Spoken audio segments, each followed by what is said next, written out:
नमस्कार। रवि लामिछानेको लागि र पुरै स्वतन्त्र पार्टीको लागि एउटा खुसीको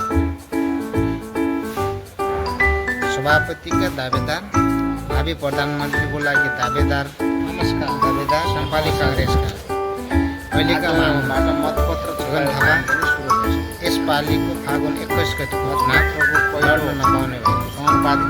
किनकि यसभन्दा पहिलेका चुनावको खर्च विवरण, निर्वाचन खर्च विवरण अहिलेसम्म नबुझाएको कारणले निर्वाचन खर्च नीति गर्न चुनाव लड्न नपाउनेको पनि निर्वाचन आयोगमा परेन।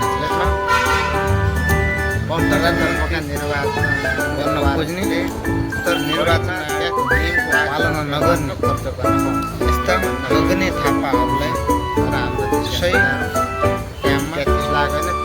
धक्का दिन जनतालाई किन यस्तै गर्नुपर्छ। प्रधानमन्त्रीको लागि यस्तै गर्ने। यसै कारणले गर्दा अस्ति नै 2-3 दिन अगाडि गगन थापाले भने यसपालिको चुनावमा म लड्दैन। पहिला थाहा रहेछ त चुनाव लड्न नपाउने